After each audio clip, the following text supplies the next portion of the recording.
Sur OM5 TV, je suis ravie de vous retrouver. J'espère que vous avez passé d'excellentes fêtes. Moi, je vous souhaite en tout cas une très très bonne année 2015. Et pour démarrer cette année, je vous propose une coach. Elle est conférencière, auteure d'un livre qui s'appelle J'arrête de râler. Et elle sera l'invitée d'une association au mois de mars prochain pour parler justement de J'arrête de râler. Et elle s'appelle Christine Levicki et je l'accueille tout de suite. Bonjour Christine. Bonjour Lénaïque.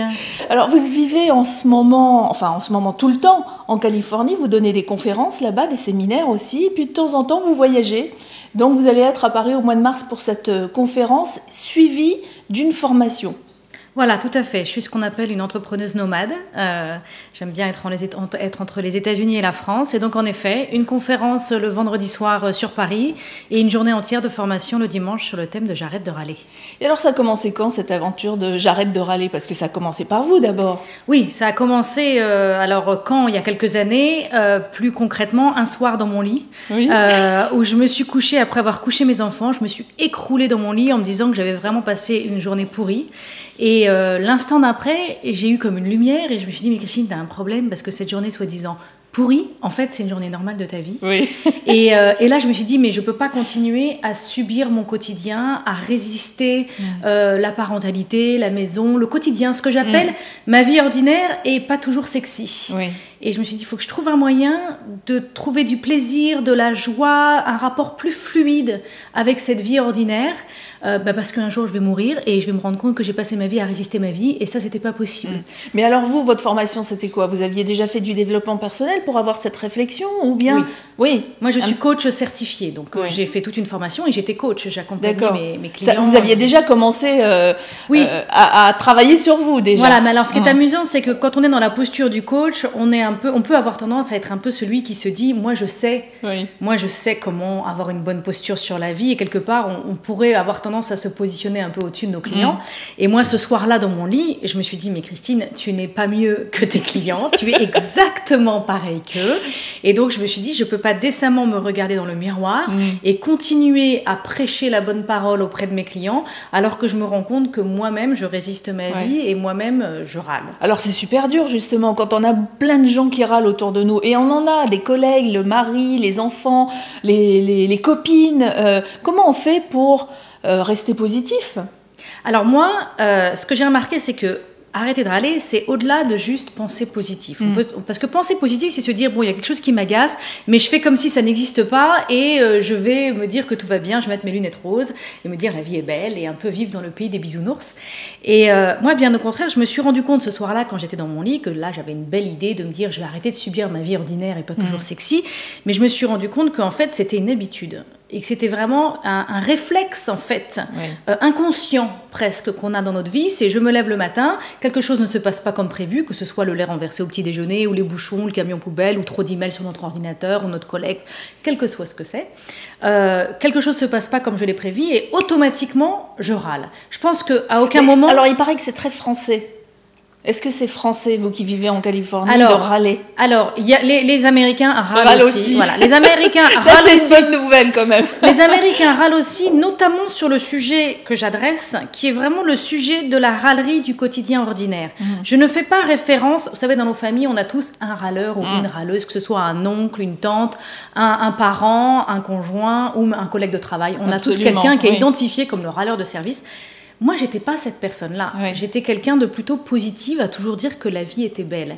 Et en fait, c'est toutes ces petites râleries où finalement on n'embête personne et on fait rien de mal. On n'est même pas en train d'agresser qui que ce soit, mais c'est l'accumulation de toutes ces petites râleries qui fait qu'au final, on se couche le soir en se disant « j'ai passé une journée pourrie ». Alors, pour reprendre votre point sur les Français et les Américains ont le même genre d'attitude sur les petites râleries du quotidien. Par contre, je pense qu'en France, qu'on a développé l'art de s'affirmer. On a besoin de montrer qu'on existe. C'est normal, tout être humain. Mais nous, on le fait tout particulièrement en se positionnant contre. C'est-à-dire qu'on va rejeter, on va avoir une attitude râleuse, on va rejeter ce qui est dit à la télé ou ce que notre patron a fait, et on va montrer qu'on existe et qu'on n'est pas une serpillière et qu'on est quelqu'un qui a une opinion. Mais en rejetant comme ça veut dire qu'on n'écoute pas. C'est systématiquement, quand il y a une idée qui est annoncée, nouvelle ou pas, on se dit non, juste pour dire non. Pas forcément juste pour dire non, on peut dire non pour dire moi je sais mieux ou moi j'aurais fait autrement. Et quelque part on satisfait notre besoin d'exister. Tandis que les Américains, de manière un peu plus subtile, vont plutôt s'affirmer en étant pour. C'est-à-dire en disant, ok, à la limite, quelqu'un fait quelque chose qu'ils n'aiment pas, ok, c'est leur histoire, mais quelqu'un fait quelque chose qu'ils aiment, et là ils vont dire, ah, je suis pour, et voilà pourquoi je suis pour, et voilà pourquoi il faut soutenir telle ou telle cause. Et aller plutôt pousser et faire évoluer la pensée ou les actions positives, plutôt que de s'affirmer en rejetant les Alors, vous donnez des conseils dans vos conférences, dans vos formations. Vous avez écrit en 2011 un livre, J'arrête de râler. Oui. Ensuite, l'année d'après, vous faites un cahier d'exercices. C'est 21 jours pour arrêter de râler, c'est ça. Ça veut dire qu'en 21 jours, on peut vraiment arrêter de râler? Alors voilà, moi, quand j'étais dans mon lit ce fameux soir, je me suis dit, Christine, c'est bien gentil, là, tu as une belle idée d'arrêter de résister ton quotidien, mais je savais que le lendemain, j'allais oublier mes bonnes intentions et je savais que je luttais contre une habitude. Donc, je me suis souvenue d'un challenge dont j'avais entendu parler et je me suis dit, c'est ça qu'il faut que je fasse. Alors, j'ai mis un bracelet à mon poignet, que j'ai là, voilà, j'ai mis un bracelet à mon poignet, et à chaque fois que je râlais, je changeais le bracelet de côté comme ça, et je remettais les compteurs à 0. Et l'objectif était de faire 21 jours consécutifs sans râler. 21 jours, c'est le temps qu'il faut pour se sevrer d'une habitude et en créer une nouvelle. Pourquoi est-ce que c'est le temps qu'il faut? C'est qu'en fait, une habitude, ce sont des connexions neuronales. Oui. C'est un pilote automatique qu'on a à l'intérieur de nous. Et pour se créer un nouveau pilote automatique, il faut faire un effort conscient pendant 21 jours consécutifs, nous disent la recherche sur le cerveau. Waouh! Voilà. Donc ça pourrait marcher sur tout. Enfin là, ce serait pour se mettre à la méditation, arrêter de fumer, arrêter le sucre. C'est génial ça. Voilà. Donc en fait, c'est ce que vous apprenez aussi, pas seulement à arrêter de râler, mais à faire des choix conscients dans sa vie. Oui, tout à fait. Tout à fait. D'ailleurs, souvent, après avoir arrêté de râler et avoir fait ce challenge d'arrêter de râler, je me suis lancé plein d'autres challenges. Je pense que dans notre vie, il y a des moments où on s'entend râler sur quelque chose de manière récurrente et à un moment donné, il faut soit lâcher prise, soit faire quelque chose. Oui. Ça sert à rien de lutter. Donc, à plusieurs moments, moi, dans ma propre vie, j'ai remarqué que j'avais des petites râleries anodines. Alors, j'ai fait 21 jours en robe parce que j'étais toujours en pantalon. Et donc, je me suis dit, j'en ai marre, en fait, je suis encore jeune. Si je ne mets pas mes robes maintenant, quand est-ce que je vais les mettre? Alors, j'ai fait 21 jours en robe pour réapprendre à me voir en robe et à m'habituer à être en robe, par exemple. 21 jours de méditation, 21 jours sans télé. J'ai fait 21 jours sans médias. Parce que alors sans médias, ni radio, ni télé, ni internet, ni rien. Ni internet, ni Facebook, moi c'était surtout les réseaux sociaux. Alors c'est pas que je suis contre, mais j'avais un rapport qui ne me convenait plus avec les réseaux sociaux, et donc je me suis coupée pendant 21 jours pour apprendre à développer un nouveau rapport avec la vie, avoir un peu du recul sur ce que vous faisiez habituellement, par habitude. Voilà, exactement.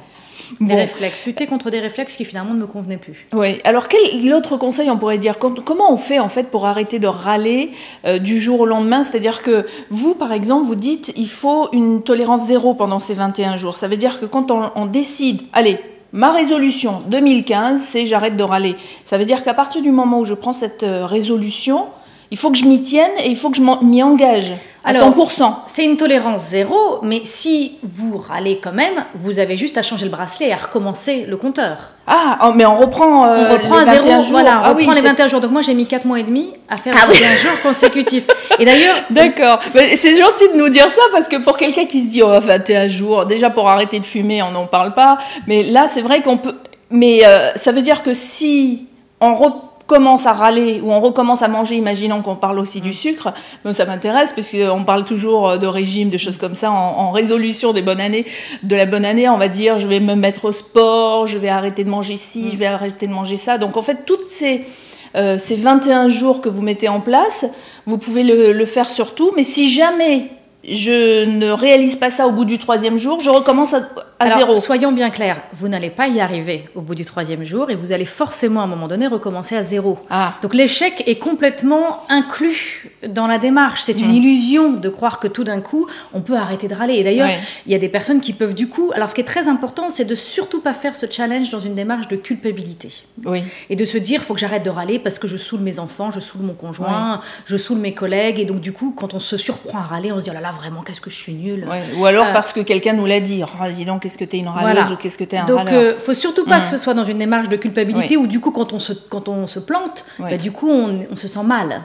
Non, c'est vraiment, moi, quand j'ai fait ce challenge, je l'ai vraiment fait, c'est quelque chose que je dis dans mes conférences et dans mes formations, je dis, il faut vraiment remplacer la culpabilité par la curiosité et d'être animé par ce désir de découvrir comment pourrait être ma vie si j'arrivais à la passer sans râler. Comment pourrait être ma journée si j'arrivais à traverser entre le moment où je me lève le matin et le moment où je me couche le soir. Je suis curieuse de découvrir qu'est-ce qui va se passer si j'arrive à passer cette journée sans râler. Si j'y arrive pas, c'est pas grave, je recommence demain. Alors vous donnez aussi un bon conseil, c'est il faut supprimer sa râlerie principale, parce que dans toutes les râleries, dans toutes les choses du quotidien justement qu'on n'aime pas, qu'on est toujours en train de râler sans s'en rendre compte, il y a une chose en particulier qui revient toujours. Ben, on a l'habitude souvent, de se rabattre finalement, on simplifie un peu les choses et on se rabat souvent sur la même râlerie. Alors ça peut être j'ai mal au dos, ça peut être je suis crevée, ça peut être c'est le bordel. Une expression quoi. Une expression qui sort à tous les coups. On n'est même pas forcément fatigué à ce moment-là, mais c'est celle-là qui sort. C'est celle-là qu'il faut identifier, alors c'est pas facile. Ben, disons que dans un premier temps, moi quand j'ai fait ce challenge, imaginez-vous, vous levez le matin et vous vous dites ok, donc aujourd'hui, quoi qu'il arrive, quoi qu'il advienne, râler ne fait pas partie de mes options. D'accord ? Donc on se lève le matin, et moi quand j'ai fait ça, après je suis descendue dans ma cuisine, et je me suis rendu compte que j'avais un problème, parce que tout ce qui me faisait râler hier était encore là. Ça aurait été beaucoup plus simple si tout ce qui me faisait râler pouvait disparaître. Mais c'était encore là. Et donc je me suis dit, il va falloir que je procède un petit peu par étapes, et que je fasse un peu du nettoyage de printemps. Et donc une de mes démarches était de dire, je vais commencer par supprimer ma râlerie principale. Et me dire par rapport à cette râlerie principale, d'abord est-ce qu'elle est vraie ? Est-ce que réellement je suis fatiguée tout de suite ? Ou en fait j'ai besoin d'aide. Ça se trouve mon besoin n'est pas du tout que j'ai besoin de dormir, mais il est plus que j'ai besoin d'aide. Donc essayer d'être plus clair sur quel est réellement mon besoin à cet instant présent, et après me donner les moyens d'obtenir ce dont j'ai besoin pour ne plus avoir cette souffrance. Alors parfois c'est du lâcher prise, ou parfois c'est de l'action. C'est organiser mon quotidien autrement. J'ai remarqué, c'est hallucinant le nombre de fois où on fait la même chose. Tous les matins, on a la même routine avec nos enfants, ou pour se préparer ou pour aller travailler. C'est rassurant les routines. Oui, mais le problème, c'est que l'idée de ce challenge, c'est de se rendre compte quand est-ce que les routines ne marchent pas. C'est-à-dire que quand les routines nous amènent tous les jours à râler, peut-être que ça pourrait être une bonne idée d'essayer de réfléchir à changer sa routine. Une autre routine qui me... Parce qu'au final, c'est un challenge très égoïste, le challenge d'arrêter de râler. C'est le challenge où on se dit, je veux arrêter d'être frustré. Donc, comment je peux faire ça ? Alors, un dernier conseil, c'est ne pas trop se prendre au sérieux. Voilà, ne pas se prendre au sérieux. Et les gens me disent, comment on fait pour arrêter de râler ? Je dis, la première chose, c'est qu'il faut en avoir envie. Il faut vraiment se dire, je suis curieuse de découvrir comment pourrait être ma vie par rapport à ça. Et après, c'est un jeu. C'est un jeu où il faut vraiment partir du principe que le moindre échec, c'est une leçon. Il y a quelque chose à tirer. D'ailleurs, quand j'ai fait ce challenge moi-même, je postais tous les soirs une vidéo sur mon blog j'arrête-de-râler.com, et vous pouvez les revoir toutes les vidéos. Il y a un petit onglet les 21 jours de Christine. Et c'était vraiment ça le postulat de base. C'était même si je me suis plantée, même si j'ai hurlé sur quelqu'un ou quoi que ce soit, j'ai quelque chose à apprendre. Et c'est ça qui est intéressant. Et c'est un jeu qu'on fait avec soi-même. Faut pas se prendre la tête. Voilà, ne vous prenez pas la tête, ce sera notre conseil pour bien démarrer l'année. Et si vous avez envie d'aller plus loin dans ces bonnes résolutions, vous pouvez aller sur la page Facebook J'arrête de râler. 2 sites web également qui sont intéressants, c'est j'arrête-de-râler.com ou bien le site de christinelevicky.com. Si vous n'avez rien pour noter, rassurez-vous, on vous donnera ça, nous, sur notre page de l'émission. En tout cas, merci 1000 fois Christine. On rappellera bien sûr votre rendez-vous du 20 mars avec cette conférence, puisque vous êtes l'invité de l'association Perspective de Pascal Pierret. On le rappellera, nous, bien sûr, aussi sur notre page, en vous souhaitant à vous aussi une très bonne année. Merci beaucoup. Merci. Merci.